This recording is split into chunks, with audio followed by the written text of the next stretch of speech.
Hey guys, DropPod here.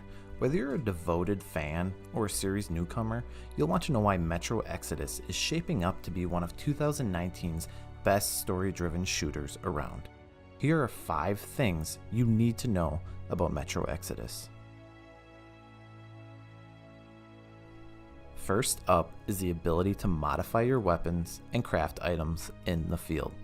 The first 2 Metro games featured a solid weapon modification system that, while it provided a way for you to change up your approach to missions, it was restricted to workbenches typically found in Metro Hub areas. Exodus will still retain those workbenches, but will allow you to make some changes and craft certain items while out in the field. Things you can craft in the field include medkits, throwing knives, decoys, and more. You can modify your Kalash to be a fast-firing, short to medium-ranged weapon, or make it silent, deadly, and more apt to long-range combat. The revolver can be customized to have a higher fire rate, so you can take down enemies more quickly, or it can have a silencer placed on it for a stealthier approach. Through different scopes, barrels, barrel attachments, and grips, you can customize your weapons in the field to your personal preference.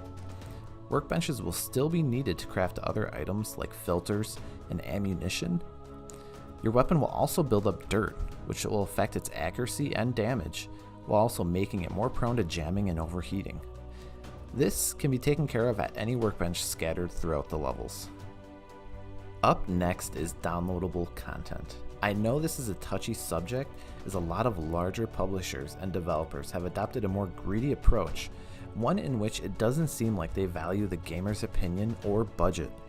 A recent example of DLC done right is The Witcher 3's various offerings, such as free smaller items like missions and gear, as well as its paid expansions like Hearts of Stone and Blood and Wine. While Metro 2033 did not offer much in terms of DLC, Last Light did have a few packs available to players. While they were, as a whole, generally well received, it will be interesting to see how Exodus handles this challenge. They have claimed there will be some free content, as well as an expansion pass, which I'm guessing will include 2 to 3 story-driven expansions. 4A Games have promised no platform exclusive DLC, as well as no pre-order exclusive DLC. At number 3, Metro Exodus will be introducing a day-night cycle to the game series for the very first time.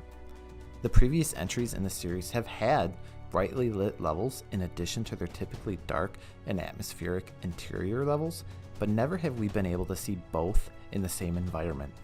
This change will affect how you play in various ways. During the day, enemies may be on patrol, making it harder for you to sneak into their encampment, as they may see you on their paths. In addition to this, you'll be easier to see. One advantage is you could make the choice to pick them off while they are spread apart. At night, enemies may be sleeping or huddled together around a fire for warmth, discussing their daily ventures. If you're spotted, you risk the entire camp swarming on your position. Sleeping enemies along with the darker environment will allow you to more easily keep this from happening. On top of this, they are introducing a resting mechanic often seen in Bethesda games. You won't have to wait for the in-game day-night cycle to progress before playing how you choose to. Outposts will allow you to rest and rapidly progress the cycle. Coming in at number 2 is a system that will complement the day-night cycle immensely. Metro Exodus will for the first time have a dynamic weather system and seasons. This means things like storms could provide benefits such as masking the sound of footsteps or possibly even gunshots. It's possible that the crunch of footsteps in a freshly laid winter snow could alert nearby enemies, or the opposite side, a babbling stream caused by the melting snow in spring could potentially mask the noises you produce. There isn't too much information available on this system yet, but it sounds like you will encounter all 4 seasons throughout your journey through the story, rather than seeing all 4 in one level. The last and most exciting feature, in my opinion, is the employment of a semi-open world. Players have been asking for more freedom, the chance to break away from the well-crafted but linear levels of Metro 2033 and Last Light. The devs have also stated they wish to explore outside the confines of the Metro in their approach to telling the next part of Artyom's journey. While the game will not feature a fully open world, I see this as a good thing. One of the most defining aspects of the Metro series is its ability to craft and present a well-told story with thick atmosphere. This defining characteristic could easily be lost in a huge, sprawling world. And while the team does have experience in the open world genre with developers from the Stalker franchise, I'm glad to see 4A Games is taking an incremental approach to the broadening of its game world. The largest location in Metro Last Light was about 200 by 100 meters in size. The average size of a large level in Metro Exodus is 2 kilometers squared, which is many times larger. Not only will you be venturing out onto the surface you have so far rarely visited, you will be returning to the familiar underground setting. Each playable area will provide hours of gameplay and will feature a rich set of enemies and locations. The story will be told throughout your time in these large levels, whether this is the story explicitly shown to you or one left for you to discover by your own exploration and observations. This is a story-focused game. You are free to stick to the main story, but you will miss out on extra resources, interesting locations, and stories told through the environment. The devs have stated this game will not feature side quests in the nature of fetching irrelevant items.